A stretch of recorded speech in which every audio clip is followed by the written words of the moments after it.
Gear up, because this is the Fuel Your Marketing podcast, designed to accelerate sales and grow your business. Let's welcome your host, Arti Sharma. Hello and welcome to the Fuel Your Marketing podcast. I'm your host, Arti Sharma, and I am super excited to have our guest today. She's extremely knowledgeable, business savvy, works for the #1 inbound marketing software, and it's a pleasure to have her on the show. I've known her for about 2 years now, and it's always delightful to brainstorm with her, see her in action, finding solutions to business problems for lots of small, mid-sized, and enterprise level clients. So please join me in welcoming Rebecca Phillips. Welcome, Rebecca. Thank you, Arti. I'm so happy to be here. Thanks for having me on. Yeah, no, absolutely. So tell our listeners who you are and what excites you about this episode. Yeah, I'm Rebecca Phillips. I do work with Hubspot. I'm a channel account manager here. So I like to think of myself as a sales coach, but to your point, like helping a lot of businesses think about how to use technology to avoid silos between departments, to improve communication, improve the customer experience, the customer's journey, and just grow businesses. Yeah, so it's going to be a fun episode for our listeners. It's going to be totally unscripted, right off the cuff. And I'm sure Rebecca is dropping a whole lot of golden nuggets here. So you know what?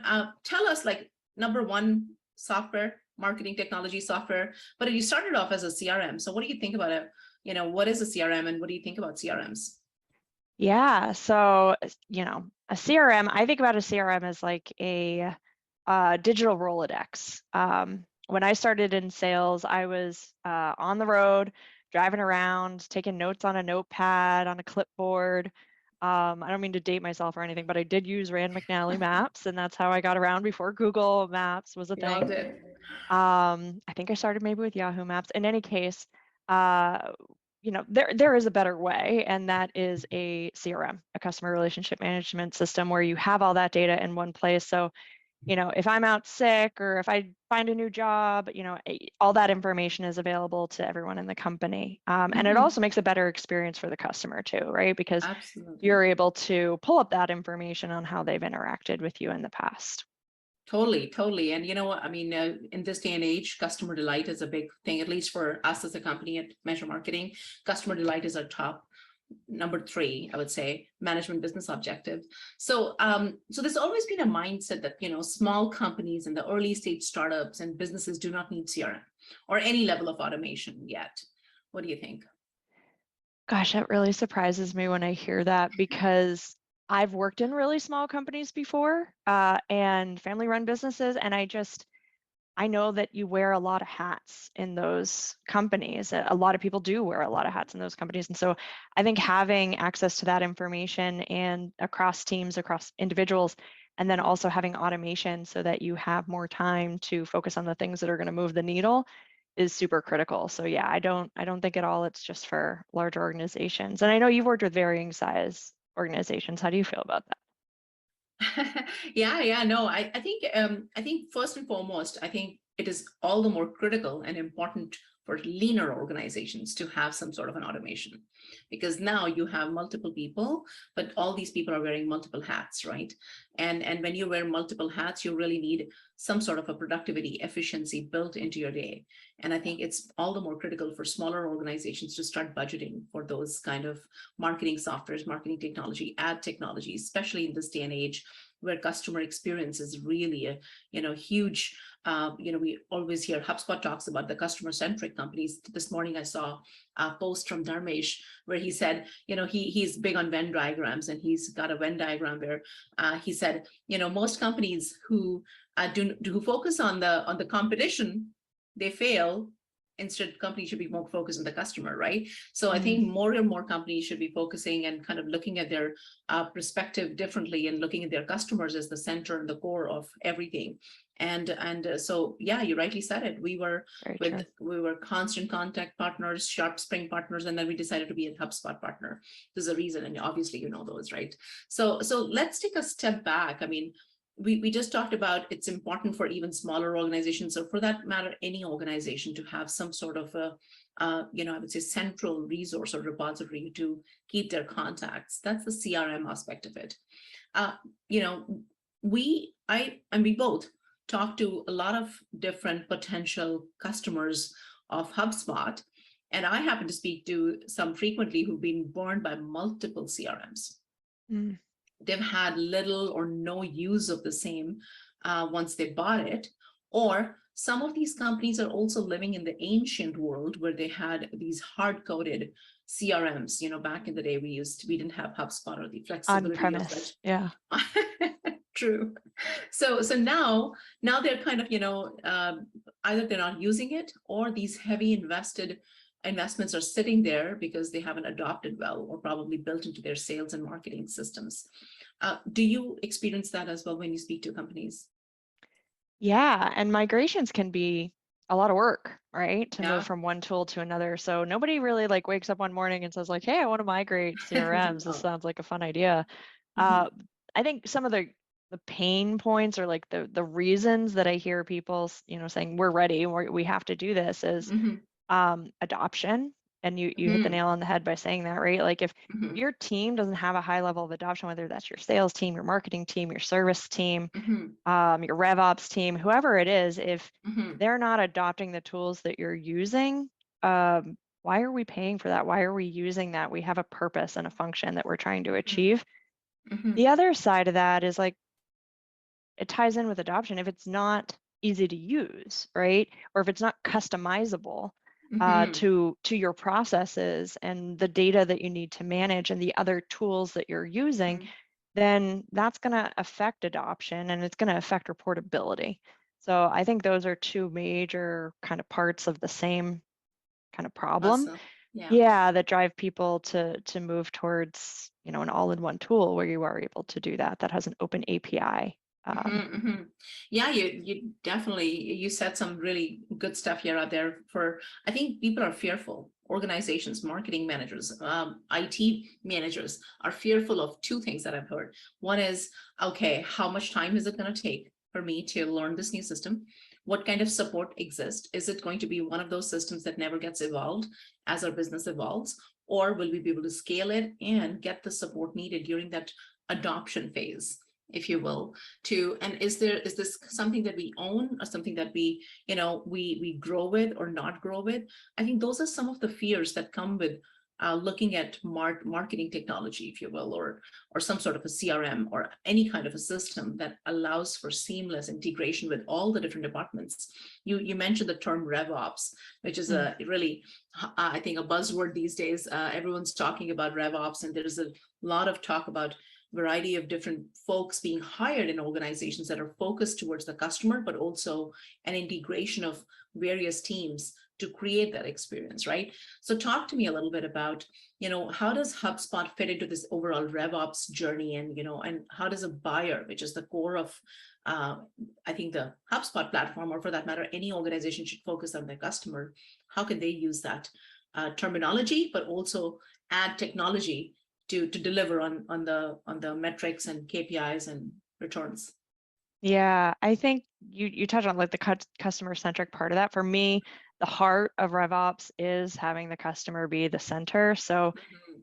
I think about how these different departments work together. So I went to school for marketing when I was in college, and Mhm. then I ended up working in marketing roles. I ended up working in sales roles. I ended up working in customer success roles, and I've Mhm. seen kind of how those different parts of the business work together. And in those smaller companies, I was doing all of them at the same time. Mhm. And where I think a lot of companies struggle is kind of the handoff between Mm. marketing to sales and then sales to service. Because then that customer has this disjointed experience across that. And the teams that are managing the relationship internally with Mhm. that new prospect or customer, um, they have disjointed information too. So like I really see RevOps as putting the customer as the center, looking at the journey, and then aligning the tools so that your team can create this like really smooth transition. And Mhm. ultimately it's going to be the most profitable and the best Mhm. experience for the customer. Yeah, yeah, and I think so right. I mean, we as we focus on the customer delight, we should never forget the employee delight, right? At the end of the day, happy employees, empowered employees, delightful experiences for them will create delightful experiences for your customers too, right? Yeah. So critical to have everybody in the ecosystem play, and all the shareholders playing at their higher self, and using technology to build that experience. Active customer retention. Let's talk a little bit about that, because when we talk about CRM system, we talk about, sales will talk about net new logo acquisition. Marketing will talk about reach and visibility and branding. Service will have, retention goals. And when we talk about RevOps, do you see, as a result of the integration through one synchronized system, do you think that the ultimate objective of active customer retention also gets met? And talk to us a little bit about that, what you've seen in organizations, if there are any examples. Yeah. So I think in software and in any business, retention is really important. I think, gosh, the other thing I think about there that I'll add on to this as another layer is like upsell, cross-sell, right? Because on the service side, when you're having those close relationships, that's where you're identifying those opportunities, depending on the type of business, but on a service-based business especially, like that's where you're really getting deep in the relationship with the customer to understand, do they need another tool? Could they benefit from another tool? Do they have what they need today, or like 6 months from now, what could they use? Maybe running through an audit of where they are. So I think what I've seen work really well is, when I was on the customer success side, is seeing the sales to service handoff being really clean and process driven and really systematized. So that the customer doesn't feel like they need to start all over again now that they've become a customer. They've gone from prospect to customer. Like that should feel like, okay, now these people know, depending on the sales cycle, especially if it was more than like a 1 or 3 month sales cycle. I used to work in a business that was like a 6 to 12 month sales cycle. To just drop that on someone and not have them understand what brought you to that point is frustrating for our customer. Yeah, totally. And then they have to repeat themselves, and then they feel that they're not being heard, and I think that's the disjointed experience that we've talked about. So let's dissect this into, for sales alone, right? Sales teams, we all know market is there's a lot of noise. Sales, the traditional sales mediums are becoming more integrated with the digital side of things, inbound side of things. We know that 60% of customers say no 4 times before saying yes, right? And almost, like I read somewhere, 48% of salespeople never make a single follow-up attempt. Okay, Oof. so That one kills me. Yes, totally. And then companies are like focused on filling the top of the funnel, while there is already a funnel that exists, and they haven't empowered their sales teams to do a really good job, because all they're focused on is top of the funnel, but then not nurturing these new leads that are coming in to make either close the sale, or once they've sold, then not looking at them as a new buyer altogether. You talked about upselling, cross-selling. So how do you empower your account teams and customer success teams to still monitor that buyer's journey, because it's still in the system, right? And I find that's the most fascinating part for me, when I speak to companies, when I look at their metrics, and I'm like, okay, what if we had a tiny bit of an impact in your middle of the funnel, or not talking about the funnel, but moving them through the flywheel, if you will, now, from an attract stage to engage stage. In the engagement side of things, what if you looked at the engagement metrics and saw, and your sales teams were really, really focused, because most times salespeople may be focused on wrong type of potential customers.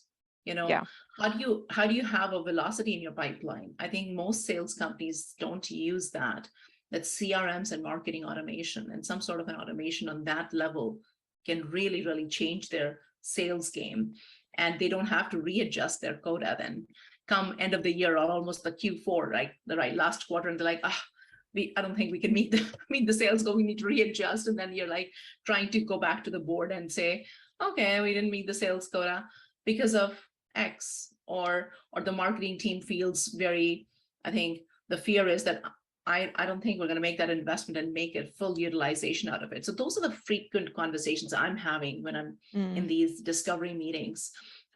Do you think those are the similar fears that when companies are either not wanting to invest in marketing technology because they have been burnt by such experiences in the past, and talking from the same thing that we're talking about, where they have invested in something, there is not enough adoption because of X number of reasons. Do you find that as a fear of taking another step or a leap in another direction?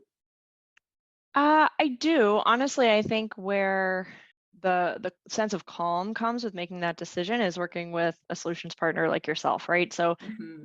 you can take this on and hire someone and try and figure out how to make it work. And I think a lot of times that's how this has happened in the past. Mm-hmm. They hire someone, maybe they had a little bit of experience or maybe a lot of experience and they're paying them a lot, but there's still a learning curve, right? And not to say that that isn't a possibility, it can work out great, but in a Mm-hmm. lot of cases, what I see is working with someone like Measure Marketing or a solutions partner, the time to value is so much greater, and the trust, because particularly working within a particular industry or like certain sales process or looking at marketing leads and turning those over, I think having someone who can guide you and help you set the things up the way that work for your business. All too often I see that maybe they invested a lot to customize something for themselves, but then it wasn't something that the team really adopted because it wasn't easy to use. So like companies get really close to that and invest a lot of Mm-hmm. dollars in that, and then they're very hesitant to say this isn't working and to make that change because they've already invested a lot into it, either in time or resources. So I think it's really important to be very clear in your goals and what you need and expectations of the people who are going to be using it, and getting buy-in from people who are going to be using it. Like, hey, is this easy to use? What does this look like? Looking at case studies, looking at similar businesses that have moved over. And I mean, I'm gonna say this because I work for HubSpot, but I've sold industry specific software before, and the Mm-hmm. challenges that I often see there is like you're buying the best practices of the industry. You're buying like the Mm-hmm. fields that you didn't realize that you should be tracking, the reports that you didn't necessarily know you needed, but now you realize you do. But then you don't have the customer support, you don't have the software engineering team, you don't have like really the adoption that is so Yeah. critical. And you know what, especially in manufacturing, but talk about verticalization of CRM systems and marketing automation systems. Manufacturing, every day, if I can point out a few different softwares, I mean, I don't want to call them out. Now people are catching up, right? These customized ERP solutions are thinking, okay, ERP is great, but now we have to integrate with other third-party HubSpots of the world. Yep. How about we produce our own product, which ties in? But it's not as sophisticated. It is still disjointed. They're new kids on the block. They don't know how to align sales, marketing, and operations, like you said, RevOps. So they may have a disjointed sales system or a packaged marketing system, which is not really a marketing system. It's an email marketing solution that tagged along, right? Yeah.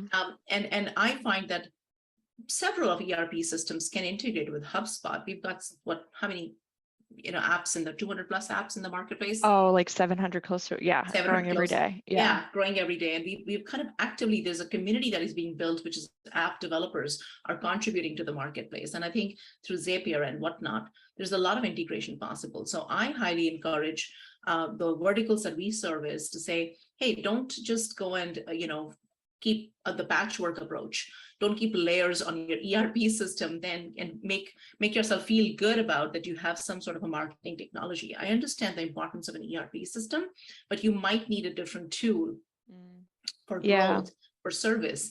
And a combination of these tools could be done seamlessly if you know who you're working with, what kind of expertise and strengths they have. I mean, within Marketplace, as well as in the Solution Partner Program, I'm sure there's a lot of solution partners who are niching down into certain services, like we've niched down into technology, healthcare, and manufacturing and B2B. primarily, I think there is definitely that fear can be demystified, or that fear can be let go if our audience are listening, and if you're a marketing professional, to just say that, put a buying committee on your end, put an adoption plan on your end, but make sure that you're doing your due diligence and finding the right tool, which is progressive, which understands your industry, but there's also a marketplace of support that's available. In case your business needs change, you don't have to keep changing and switching your software, right? And I find that, recently I was on a call where there's a manufacturing company out of the States. They have an ERP system, but they also have a sugar CRM that was customized to them. And now the ERP system is changing and the sugar CRM doesn't integrate. And they're like, what are we going to do, right? Yeah. So there's those kind of quirks that come in, right? And I think it's really important to make sure that as much as you need a verticalized system, you got to also stay leading edge, because marketing is so dynamic today, right? It's ever changing. Trends, technology is changing. And I think somebody like HubSpot, who's a leader, who has a huge investment into their product evolution, like how many products did we roll out on inbound itself, right? And who have this mechanism to take feedback, I think that's tremendous. I think we need to be talking more about it. Anyways, I think my passion comes out when I talk about HubSpot. Yeah, you make me super proud. You make me so proud to work for HubSpot. Yeah, it is exciting. And it does move the needle for companies. I mean, we have websites dedicated to it for ROI, to take a look at how it's actually impacting businesses. And, I really enjoy when we're working with a customer who's on Marketing Hub and on our Sales Hub, and then they're like, you know what? I think I need to take a look at Service Hub. Like, this makes sense because I want my service team to see how they've experienced the marketing and sales process, and I want my sales team to see how they're interacting with our service team. I will throw this out too as you talk about other tools. Like, one of the things that I think is very valuable about HubSpot is we call it crafted, not cobbled. It's all on one code base. So the company was not built based on acquisition. It's all built on the same code. And so what a strong point. Yes. It is really powerful when you think about how, like, when we invest in improving our landing page tool, we're improving our website tool, we're improving our blog tool, we're improving our email marketing tool, because it is all within that same code base. So that was very attractive to me when I was looking for a company to work with, is just how much they can really do on a development side and being progressive. Yeah, so that's a good tip for our listeners. If you're evaluating any CRM systems or marketing automation platforms, think about the product map, the future product map for the product that you're reviewing. Ask them questions, how they've evolved over the last 2, 3, 4 years. What's their, what's the future look like for them? And also, what's the support mechanism that they have today? What does it look like when they sell more? Would you be stuck with a great product that meets your needs today but never evolves, right? So to our listeners, I think if you are fearful that you're going to be stuck, I think there are lots of potential and opportunities with single source of truth software, I would call it. It's a single source of truth for your marketing, sales, and service. And even your digital platforms. I mean, I love the Marketing Hub, the Sales Hub, and the Service Hub, but I think your CMS Hub is equally powerful, and Operations Hub now, right? So I think there's a whole lot of hubs that are coming in. So creating that community was very important for HubSpot, but it's equally important for the end users. I find when I was at the Inbound conference, lots of users I met, and lots of users and marketing managers out there that just love the product. It makes them look good, right? And That's I think yeah. So I think the question that our listeners need to be asking is, what is critical in your business? How would you stay up to date with the new developments in your industry? How does your marketing technology evolve with the changing times in your business? And if you ever have this fear of falling behind while your competitors stay ahead of the curve, all I'm going to say is, keep up with times. Like, listen to the HubSpot podcast, listen to these kind of podcasts. Fuel Your Marketing podcast, subscribe to it. And one of the other ways to remain relevant is to keep testing, make sure that you have the budgets, keep evaluating what you implemented, how did it go, what major changes can you make, what kind of tweaks can you make in your adoption plan and even your integration plan, and then reach out to the folks who help you with your marketing. I think that's the best way to go. Wouldn't you say that? Yeah, it's an evolving market out there. Things are changing Mhm. every day, and the way marketers, salespeople, service individuals are approaching this change every day. Yeah. So I think you're right. I think we absolutely need to stay up to date, and I think your point around like having a committee and around buying processes is really important. So you have those different perspectives, but it's also really important to think about the time that you're investing in whatever tools you're using today and how much Mm. time you could save by making a Mhm. change. I think that's where most people, the light bulb kind of goes off and the fear goes away because it's like, no, we're losing time and there's nothing more important. Yeah, I've seen lots of companies when they kind of looked at their MarTech budgets, the underutilized MarTech budgets. So when they brought in for their tech stack analysis, we looked at their marketing technology stack that they use today and all the tools that they use. And we like, this is redundant. This can be done by this certain way, a different way. And when they look at the savings alone, Mm, I think there's huge, reduction, and that budget can be utilized for something else yeah. because it's already on your budget sheet. So I would say think differently. If you need a tech stack analysis, our company Measure Marketing, as you know, Rebecca, offers that for clients. We definitely have an, advice that we give you is unfiltered and what serves you the best, right? So take a look at our website, and if you're looking for a tech stack analysis, reach out to me and my team. But in the I think we're towards the end of it, and if there's any last words or any last advice that you would give. Yeah, I guess I'm just really excited to have been on this podcast with you. So thank you for having me. And I think working with Measure Marketing, what I have seen is exactly what you say, like this unfiltered, honest approach on how can we move the needle? What are your Mhm. goals and how can we achieve that? So it's more goal-based outcomes rather That's than right. trying to fit someone into something that they don't want or need, right? It's all very much part of what I think is the most important part, the consultative sales process. Of course, we're there to help our customers, and we think customer first always. Well, thank you, Rebecca, for joining me. It was wonderful, and as always, lovely to see you and talk to you. So until next time, stay Okay. tuned. Thanks, Artie. Have a good one. Bye. Thank you for listening to the Fuel Your Marketing podcast. For more episodes, visit www.fuelyourmarketing.ca.